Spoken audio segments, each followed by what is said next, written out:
Hello,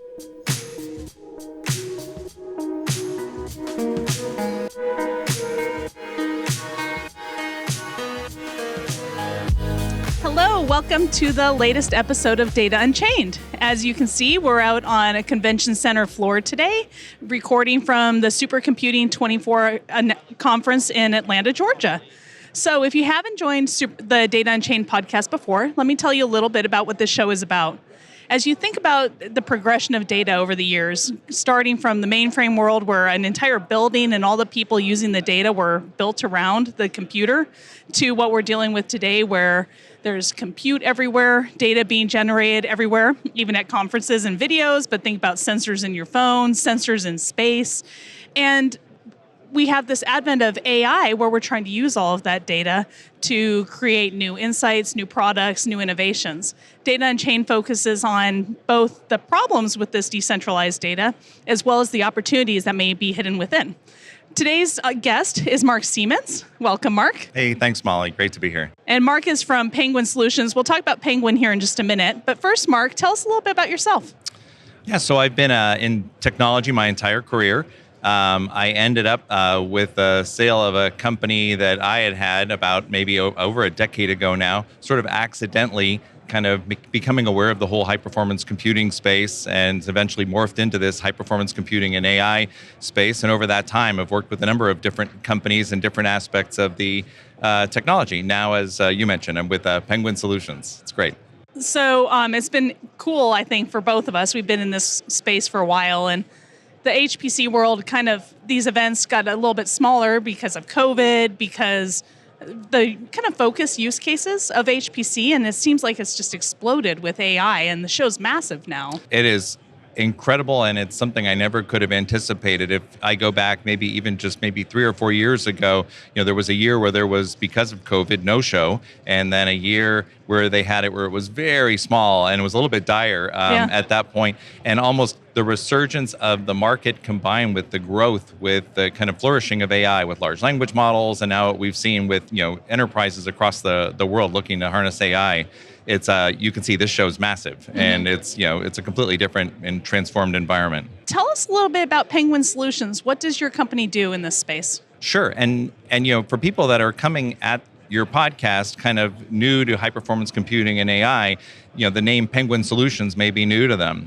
But Penguin Solutions, you do have some cute marketing giveaways of little penguins. We do. If you ever come, people come and visit us. I know, it's funny. I was at our booth last night, and that's people come by the booth asking for our little plush penguin toys. So they're always a hit.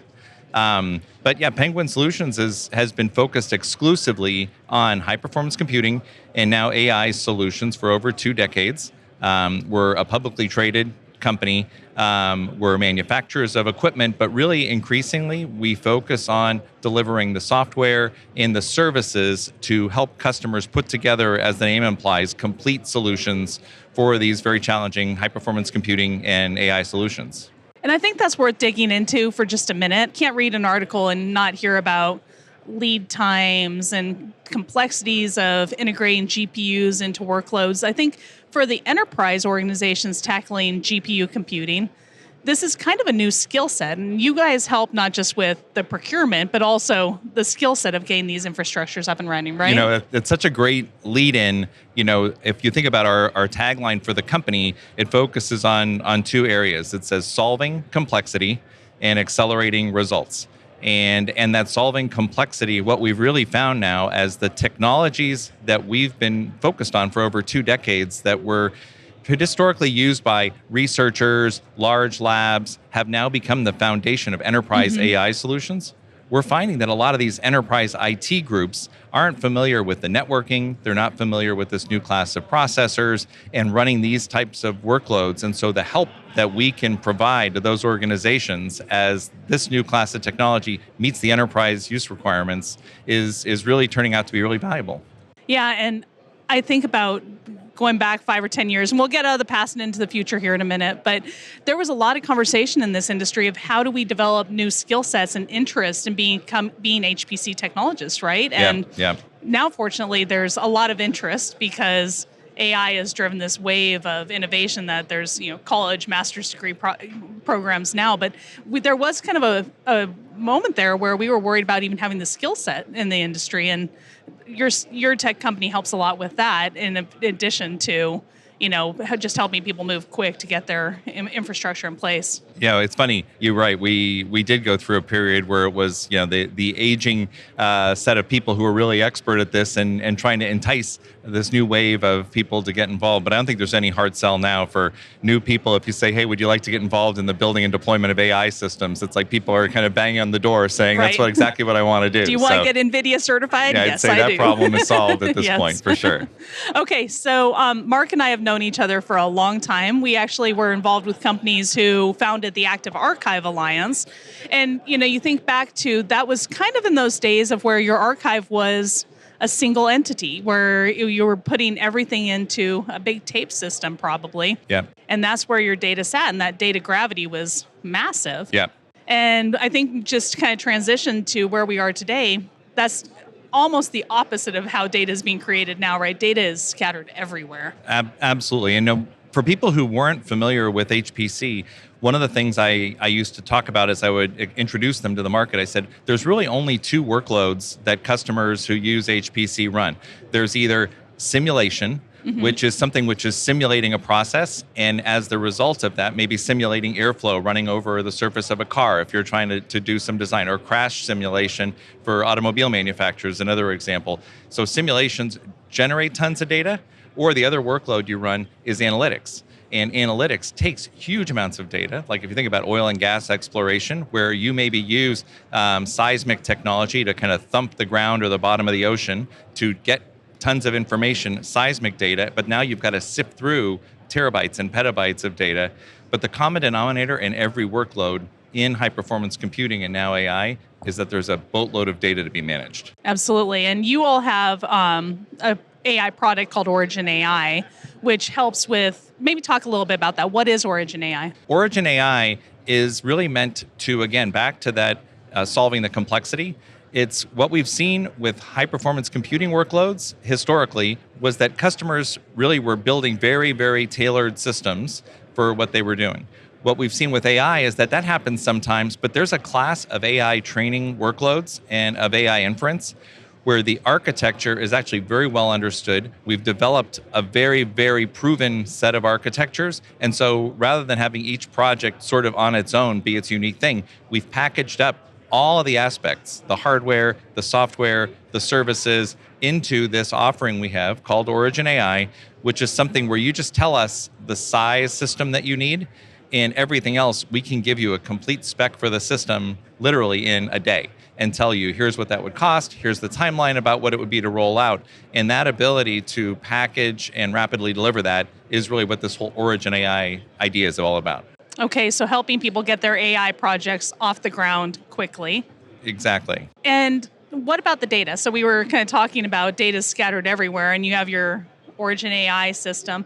How do you get this decentralized data organized and into a system like OriginAI or any other model, maybe language model customers are thinking about? It's interesting. If you think about the customers, they come to this trying to solve a problem, right? They want to train a large language model, or they want to train some sort of AI model or run some kind of workload. A lot of times they'll be thinking about, okay, well, what kind of system? And because of the mania around GPUs, a lot of times people are like, well, tell me about the GPUs and what would my system look like? We're seeing almost universally that a conversation that was sort of unanticipated, but that they now realize they need to have is, well, what about the data? And a lot of times we'll bring that question up. And they look, what do you mean, what about the data? And a lot of times customers are thinking, oh, I'm going to try to deal with the data for this class of problems the same way I've dealt with my enterprise data, sharing SharePoint files and sharing information. And when you really raise their awareness, that isn't going to work that way. I mean, the level of performance that you need and also the level of data distribution that goes on a lot of times, we're introducing them to a whole new set of solutions, Hammerspace being one of those, to kind of just raise their awareness that this is a whole new level of data processing maybe than they knew was necessary. So I think you delve into something kind of interesting, and I go to a lot of CDO summits and things like that where the industry understands business intelligence, they understand structured data and kind of how to manage it, but most of AI is this poorly described unstructured data, right? And that's part of the challenge of using old tools for this new project is when you have poorly described unstructured data scattered in a lot of places, you kind of need to have new systems for gathering that. For sure. It's new systems for gathering it and then anticipating the fact that, yeah, this is going to be data that not just initially, but maybe for the long haul is going to be coming from all over your organization. And so you need to think about, because of the quantities of the data you're dealing with, and making it easy for the different groups a lot of times who are going to be the producers of that data to be able to supply it to you. You need to think about, how do I place an on-ramp at a point where that group of users can easily copy that set of data that we're going to need into the system. Absolutely, yeah. And so anyway, so I think, again, unique challenges, and because of the volumes of data we're thinking about, it's not like, oh, I can just take a USB stick and mail it in. Right, absolutely. And you have GPUs and sensors and other things generating more all the time that you also need to capture. Yeah, so you're not just pulling out of your archive, but you're also generating new data all the time. For sure. And if you think about training AI models, there's no idea that you're training it and you're done, right? This is, if you're in any kind of a market, think about financial services, right? The stock market trades every day, right. And what you need to do is to be retraining on what really happened. Weather forecasting, climate simulation, right? Every single day, you learn about the answer to, like, the guess you made about what the weather was going to be like tomorrow, you get the answer tomorrow of what the weather was really like. And you need to retrain on that data to keep making the models better and better. So there's this constant influx of new data people are dealing with. Absolutely. And so we haven't talked about the cloud at all yet. How do you think about, whether it's from the OriginAI conversation, or just more broadly how people are thinking about their AI and GPU computing initiatives? Is a lot of it being done in the cloud? Is the data in the cloud, but the compute's on site? Like, how do you see people architecting and setting up these environments when it's hybrid? I attended an analyst session this morning where this was completely validated, but it's what we're seeing as we engage with customers, is it's going to be a mix. And I think if people are taking an all or nothing, I'm only going to do it on premise, I'm only going to do it in the cloud, they're probably being unrealistic. And some of the reasons for that are, if you think about the cloud has elasticity. So if you need to scale up or down a workload, the cloud can be great. Sometimes if you want to experiment with a new processor, you can find it in the cloud and do a little bit of a test. But if you're running production workloads, there's nothing like having your own system. And the other thing is, from a sovereign data management perspective, more and more corporations are saying, I may want to do compute different places, but I want to own my data. And so having storage capability that allows you to bridge between those environments, I think should be high on the list of what people are thinking about to do that securely as they bring a system into play. The other thing that's interesting is we're seeing a new class of clouds. It's not just the big three. Good point, yeah. There's this whole new class as GPUs evolve of GPU-specific clouds, and Penguin's doing a lot of work with those organizations as they look to put those GPU-specific clouds in place. Yeah, it's a good point. And from the Hammerspace side, we think about orchestration as a key component of this, that these environments are so complex. You don't want to be doing this manually, right? You don't want to be opening an IT ticket and saying, move my job from here to here, or my data from here to here. Yeah. It needs to be automated in software. And there's this whole new set of tools that enterprises have available, again, that maybe HPC sites were using to some degree, but enterprises were not, whereas orchestrate your workload and your compute environment so you can do exactly like you say, use my on-prem cluster for this job, burst to this cloud, use CPUs for one work, GPUs for other work. And that's great, but you also need your data there. So coupling data orchestration with compute orchestration helps them to automate this utopia you're talking about of using the right environment for the right project. For sure. And not having a bunch of people opening IT tickets to get it done. For sure. And it's kind of that same flip, I think, and you're in the middle of it, is taking that customer-centric, that IT-centric view to kind of say, well, what are the real problem you're trying to solve? How are you looking to help your users? And then how far up into that stack can I help you to make that easy, right? As opposed to you having to reinvent the wheel. And I think more and more, yeah, companies are, and certainly I know Hammerspace is involved in this with some of the providers that you work with as well to try to automate those workflows. Absolutely. So Hammerspace recently did a report. It was on kind of the state of GPU computing. And one of the big obstacles that came out in that research, which isn't going to be news to anyone, is a lot of organizations are having a difficult time getting their AI projects off the ground. First, they have to figure out from a consultative perspective, what are they doing AI for? Like, why? Yep. And then how do I implement it? Going back to Penguin Solutions, and maybe talk a little bit about your show announcements this week, and also how do you help people get AI off the ground? It's a great question. We alluded to it a little bit earlier, is that the biggest mistake we see people make is thinking, I'm going to do this new class of workloads using the skills and the tools and the processes that we've been using to do our standard enterprise IT. And so a lot of what we're doing, both with the solutions that we bring to bear and increasingly with things that we integrate. For example, at the show here, one of the things that we announced is a new partnership that Penguin Solutions has with Dell. Okay. Where customers who may elect to say, you know what, we've been a Dell user forever. We like Dell equipment. They're kind of our corporate standard, and they're going to use them for GPUs as well. But we really want help for this class of workloads in helping with some of the InfiniBand networking configuration and optimization for getting the system workloads up and reliable, and then for the ongoing management of the systems. We want to partner with somebody and who can help us get it going, and then for whatever period of time they'd like to have us involved with helping them, train them, get their level of skill set up. It's kind of a new class of emphasis. So the Dell partnership is one. Certainly, in terms of the GPUs and the processors, like the new AMD processors that were just announced on the HPC side, we support all of that. And so some of the new announcements were really about us embracing all of that new technology as part of what we offer. And then the last piece was we're very focused on software. So while you hear us talk a lot about GPUs and hardware and networking, probably one of the most important areas we focus on is a software layer, and one of our key products is called ClusterWare. And as your name implies, this is all about building out high-performance clusters. It's kind of what it's built to do and what it focuses on. And we had a very major new release of that recently that added a whole bunch of features, some of which are GPU system related. So it's continuing to evolve.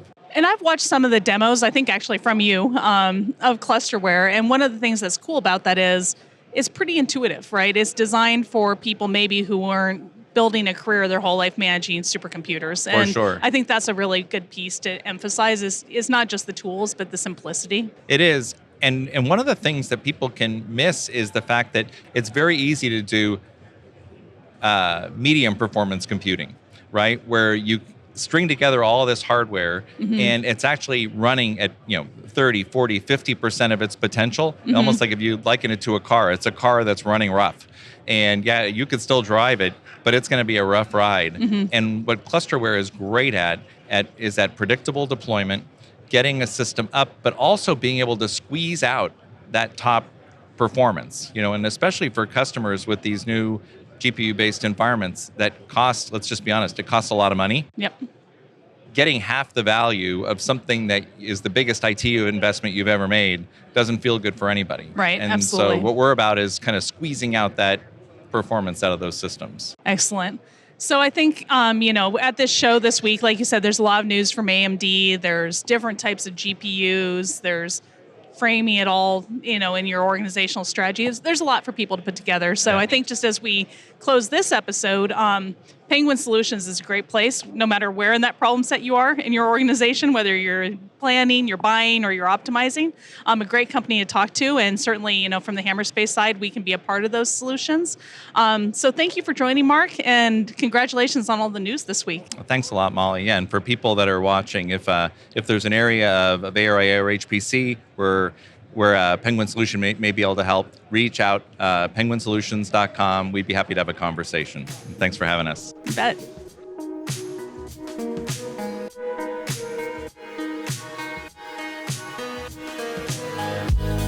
Thanks for listening to Data Unchained, powered by Hammerspace.